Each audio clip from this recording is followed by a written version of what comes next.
जय गुरुदेव।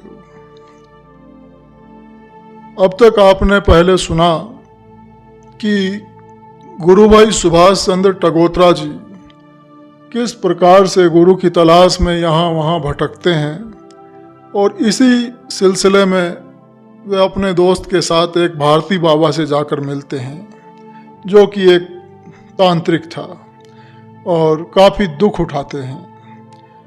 अब उससे आगे का एपिसोड आप सुनिए। गुरु भाई बतलाते हैं कि मैं JSS चांद योगदा सत्संग सोसाइटी, उससे भी काफ़ी लगाव था। योगदा सत्संग सोसाइटी योगानंद जी की है। मेरे पिताजी मेरी इधर उधर की तलाश से बहुत परेशान थे, तो उन्होंने मेरे को स्ट्रिक्टली कहीं भी जाने के लिए मना कर दिया और बोले कि मेरी इजाज़त के बिना तुम कभी कहीं नहीं जाओगे। मैंने पिताजी को JSS का मेंबर बनने का फॉर्म भरकर दिखाया तो उन्होंने बिल्कुल मना कर दिया और बोले कि जब टाइम आएगा तब मैं खुद तुम्हें जाने को बोल दूंगा। मैं शादी का इच्छुक नहीं था, पर सन 1982 में जनवरी में मेरी शादी हो गई। मेरे ससुराल वालों के एक गुरु थे जिनको वो लोग बहुत मानते थे।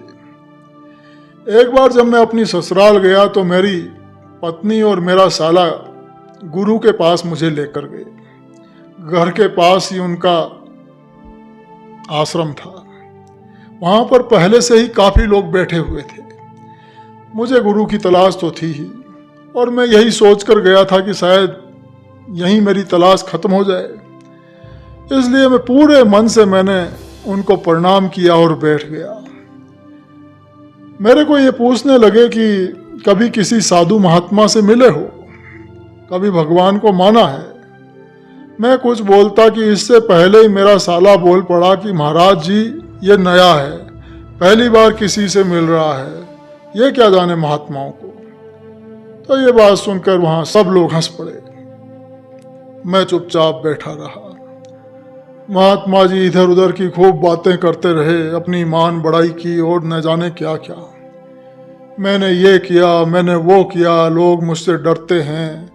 उनकी बातें सुनकर मुझे बड़ा अजीब लगा। सोचा कि कहाँ फंस गया, यहाँ तो कुछ भी मिलने वाला नहीं। तो मैं उठ गया, दूर से मैंने प्रणाम किया। तो महात्मा जी चिल्ला पड़े कि कहाँ जा रहा है, बैठा रहे। तो मैंने कहा कि फिर कभी आऊँगा। तो महात्मा जी बोले कि तू पाखंडी है, कब आएगा। तो मैंने कहा कि जब याद करोगे तब। तो वो महात्मा बोले कि क्या तू मेरे मन की बात जान सकेगा। तो मैंने कहा कि कोशिश करूंगा। तो वो फिर बोले कि चुपचाप बैठ जा, लेकिन मैं फिर वहां से चला आया। तो घर में मेरे ससुराल वाले कहने लगे कि आप महात्मा जी से फालतू बात करके आए हैं। दूसरे दिन मेरा साला जब उन महात्मा जी के पास गया तो महात्मा जी ने उससे कहा कि वो मेरे को बुला कर लाए। तो घर आकर साले ने मुझसे कहा कि चलो महाराज जी तुम्हें याद कर रहे हैं, कोई हल्ला गुल्ला तो करना मत, हमारी बड़ी बदनामी होगी। तो मेरी सास बोली कि मैं तुम्हारे साथ चलूंगी, आप चुप रहना, अगर वो कुछ बोल भी देंगे तो चुप रहना। तो हम लोग वहां पहुंचे। मुझे देखते ही वो महात्मा चिल्ला कर बोले कि बता, मैंने तेरे को कब याद किया। तो मैं बोला कि रात को 7:30 पर जब आप दरवाजा बंद करने लगे तो आपने चिटकनी को दाहिनी तरफ बंद किया। फिर सोचा कि कल ये तेरे से पूछूंगा और फिर बोल्ट को राइट से लेफ्ट की तरफ घुमा दिया। ये सुनकर बाबा उछल पड़े और बोले कि तू कैसे ये जान गया, बता तेरे पास कौन सी सिद्धि है। तो मैं बोला कि आप मेरी बात का उत्तर दो, मैं सही कह रहा हूं या गलत। तो महात्मा सबके सामने बोले कि मैं अपनी सारी प्रॉपर्टी तेरे नाम करता हूं, तुझे मैं अपना वारिस बनाऊंगा, मेरे को तेरे जैसा ही चेला चाहिए था। तो मैंने साफ लफ्जों में कह दिया कि जो आपके पास है वो मुझे नहीं चाहिए और जो मुझे चाहिए वो एक न एक दिन मुझे जरूर मिलेगा। तो गुरु भाई बतलाते हैं कि इस तरह और भी साधनाएं मैं करता रहा। बाइबल का डिप्लोमा भी मैंने किया, गुरुद्वारे और मस्जिदों में भी मैं गया। तो फरवरी सन 1985 में मेरी मुलाकात एक सज्जन से हुई जो मेरे डिपार्टमेंट में पुणे से आए थे। बातों ही बातों में साधु महात्माओं की बात चल पड़ी। तो वे बोले कि अगर सच्चे महात्मा से मिलने का शौक है तो चलो मेरे साथ मथुरा, वहाँ एक रियल संत बाबा जय गुरुदेव हैं, एक बार वहाँ जाकर देख लो। तो मैंने बिना पूछताछ के उन्हें हाँ कर दी और 4 मार्च सन 1985 उस दिन चलना तय हो गया।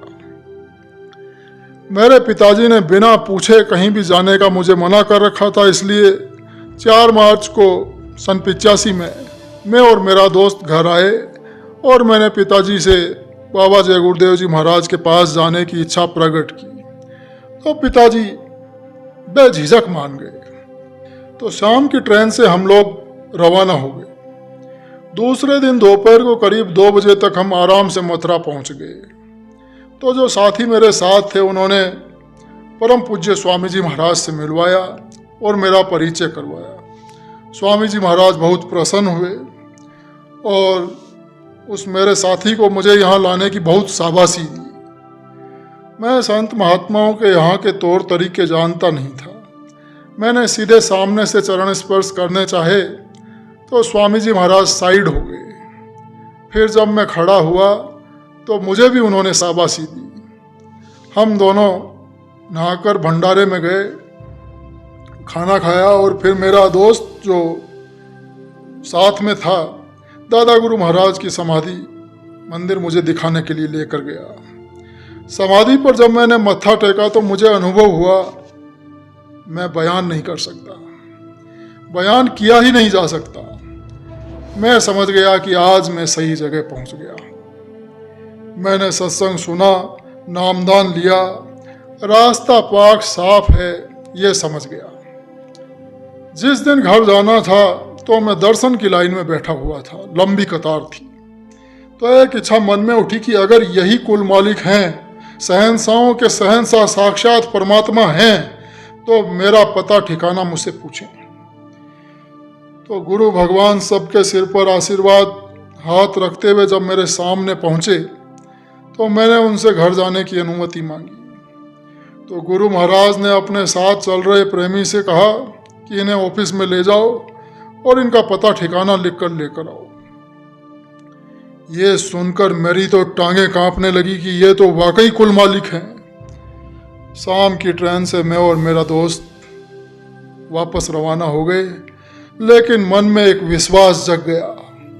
घर जाकर मैंने स्वामी जी महाराज का फोटो पिताजी को दिखाया तो फोटो देखते ही पिताजी चौंक पड़े। बोले कि क्या यही है जिन्हें मिलने तुम मथुरा गए थे? मैंने कहा कि हाँ, यही तो गुरु महाराज हैं जिन्हें मैं मिला और नामदान लेकर मैं आ रहा हूँ। तो पिताजी बतलाने लगे कि 3 तारीख की रात को सुबह 4 बजे जब मैं सो रहा था तो एक प्रकाश का बिंदु सा मैंने देखा जो फैलता चला गया और चारों तरफ प्रकाश ही प्रकाश फैल गया। उसी तेज प्रकाश में से यही महाराज जी जिनकी तुम फोटो दिखा रहे हो प्रकट हुए और बोले कि कुलम कुल रचना करने वाला मैं ही हूँ, सारी रचना मेरी ही रची हुई है। पिताजी को परम पूज्य स्वामी जी महाराज ने आशीर्वाद दिया और फिर उसी प्रकाश में वो समा गए और सारा प्रकाश सिमट कर आलोक हो गया। पिताजी की बातें सुनकर मुझे पक्का यकीन अपने गुरु के प्रति हो गया। मैंने फौरन फैसला कर लिया कि पहले जो भी साधनाएं मैंने की हैं सब साधनाएं मैं आज ही समाप्त करता हूँ। अब केवल गुरु महाराज के बताए हुए रास्ते पर ही मैं चलूँगा। पिताजी ने बतलाया कि अब भी जब कभी आंखें बंद करता हूँ तो वही नूरा नूर और चेहरा सामने मेरे आने लगता है। मैंने कई संतों की जीवनियाँ पढ़ी और एक ही बात का पता चला कि करता करे न कर सके, गुरु करे सो होए। गुरु भाई टगोत्रा जी बतलाते हैं कि भाई साहब मेरे डॉक्टर हैं। पिताजी जब बीमार हुए तो उनके पास वो चंबा चले गए, वे चंबा रहा करते थे। तो जुलाई सन 1985 में पिताजी को पीजीआई चंडीगढ़ में एडमिट करवाया गया। तो उनके टेस्ट हो रहे थे, उन्हें दमे की परेशानी हो रही थी। मेरे को जब पता चला उनकी तबीयत के बारे में, तो मैं फौरन उनके पास पहुंच गया। तो एक दिन पिताजी के पास लेटकर मैं भजन कर रहा था, तो मुझे लगा कि पिताजी अब ज़्यादा दिन नहीं रहेंगे। तो मैंने पिताजी से बात की कि अब तो आपके पास ज़्यादा समय नहीं है, आप तो जाने की तैयारी करो। पिताजी को डिस्चार्ज करवा कर भाई साहब अपने साथ चंबा ले गए, क्योंकि उन्हें डेली ऑक्सीजन लगानी पड़ती थी ताकि वो आराम से सांस ले सकें। और मैं वापस चला आया। पिताजी को बोलकर आया कि जब मेरी ज़रूरत महसूस करना तो फ़ोन करवा देना, मैं तुरंत चला आऊँगा। तो नवंबर सन 1985 के मध्य में भाई साहब का मेरे पास एकाएक फ़ोन आया एक दिन कि पिताजी तुम्हें बुला रहे हैं। तो मैं अपनी पत्नी और बेटी को लेकर पिताजी के पास पहुंचा। तो पिताजी शरीर से काफ़ी कमज़ोर हो गए थे, 24 घंटे उन्हें ऑक्सीजन दिया जा रहा था और वो बड़े ही तकलीफ़ में थे, बड़े परेशान थे। तो मेरी उनसे अकेले में बातचीत हुई। मैंने उनसे कहा कि आप परेशान मत होइए। मैं ये जानता था कि नामदानी के सगे संबंधी को अगर गुरु पर यकीन होता है तो उसकी भी संभाल गुरु करते हैं, और अंत समय में उनको लेने गुरु महाराज आ जाते हैं। तो पिताजी नामदानी नहीं थे, लेकिन गुरु महाराज पर विश्वास करने लगे।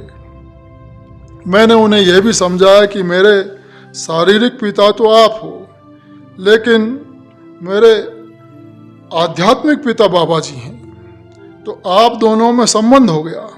और सबसे बड़ी बात तो ये रही कि मुझे दर्शन देने से पहले बाबा जी ने आपको दर्शन दिए। तो आप उन्हें चाहे जिस नाम से पुकारें, पर सकल बाबा जय गुरुदेव जी महाराज की ही याद करें, जिस रूप में आपने उनका दर्शन किया था।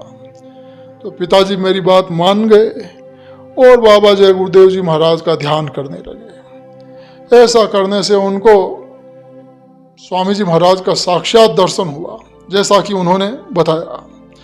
उनकी रूह ऊपर चढ़ने लगी और वो समाधि अवस्था में रहने लगे। उनकी दृष्टि खुल गई। एक दिन मैंने पिताजी से कहा कि जब स्वामी जी महाराज आएं तब उनसे पूछिएगा कि आप हमें ले चलने की मौज कब करेंगे। तो पिताजी फिर समाधि में चले गए और जब समाधि से जगे तो मैंने पूछा कि स्वामी जी से बात हुई। तो वो बोले कि मेरे पूछने पर स्वामी जी महाराज ने कहा कि तुम चिंता क्यों करते हो, मुझे तुमसे ज़्यादा तुम्हारी चिंता है। तो मैंने पिताजी से पूछा कि मरने के बाद पिंडदान बरसी जो किया जाता है, क्या वो जीव को मिलता है, ये भी पूछिए। तो पिताजी हंसने लगे और बोले कि मैं भी सारी उम्र यही मानता रहा और करता रहा, पर असल बात यह है कि जीव को कुछ नहीं मिलता, यह सब बाहरी दिखावा है। पिताजी ने मुझसे कहा कि मेरा शरीर छूटने पर घर वाले जो भी करें तुम चुप रहना, क्योंकि तुम्हारी बात कोई समझने वाला नहीं है। तो मैंने पिताजी की बात मान ली और मैंने उनसे कहा कि जिस दिन बाबा जय गुरुदेव जी महाराज आपको दर्शन देंगे उसी दिन आप चले जाओगे। पिताजी ने घर वालों को बोल दिया कि मेरा शरीर छूटने पर मुझे यहीं पर जला देना, अपने घर ले जाना जरूरी नहीं है। हालांकि पिताजी को रोज 24 घंटे ऑक्सीजन दी जा रही थी, इसलिए भाई साहब और दूसरे डॉक्टरों की राय थी कि जब इनका अंतिम समय आ जाएगा तो शरीर नीला होने लगेगा और पूरी बेहोशी हो जाएगी। तो 48 से 72 घंटे कोमा में रहने के बाद इनका शरीर छूटेगा। तो मैंने भाई साहब और दूसरे परिवार के लोगों को बोला कि पिताजी कभी भी बेहोशी की हालत में नहीं जाएंगे, ये याद रखना। बाबा जय गुरुदेव जी महाराज स्वयं इन्हें लेने आएंगे। मेरी बातों पर किसी ने विश्वास नहीं किया। 26 नवंबर सन 85 की बात है। सुबह 4 बजे जब मैं पिताजी के बेड पर बैठकर सुमिरन कर रहा था तो पिताजी बोले कि देखो वो आ गए हैं, क्या नूर ही नूर है, धन्य भाग मेरे। ये आवाज़ सुनकर भाई साहब जाग गए और बोले कि पिताजी कौन, यहाँ तो कोई भी नहीं आया है। तो पिताजी हंसे और बोले कि देखो ये रहे सफ़ेद पोशाक पहने, नूर ही नूर है, नूर ही नूर है। मैं चुपचाप सुमिरन करता रहा। सुमिरन पूरा होने पर मैंने पिताजी को जगाया और पूछा कि क्या बाबा जय गुरुदेव जी महाराज के दर्शन हुए, क्या गुरु भगवान के दर्शन हुए? तो वे नम आँखों से बोले कि हाँ, आज दर्शन हो गए, अब चलने की तैयारी है। सुबह पूरे होश हवास में उन्होंने करीब 8:30 बजे शरीर त्याग दिया। सब लोग ये नज़ारा देखकर हैरान थे। घर में रोना मच गया, लेकिन मैं जानता था कि गुरु महाराज उन्हें अपने धाम ले गए। तो ये वाकया आपने गुरु भाई सुभाष चंद्र टगोत्रा जी का सुना, किस प्रकार से वे गुरु की तलाश में थे। कई दूसरे बाबाओं से, तांत्रिकों से भी उनकी मुलाकात हुई, किस प्रकार उन्हें गुरु महाराज मिले और किस प्रकार गुरु महाराज से उन्होंने नामदान लिया और किस प्रकार उनके पिताजी पर भी, जो नामदानी नहीं थे, उन पर भी गुरु महाराज की कैसी कृपा हुई। धन्य है गुरु महाराज।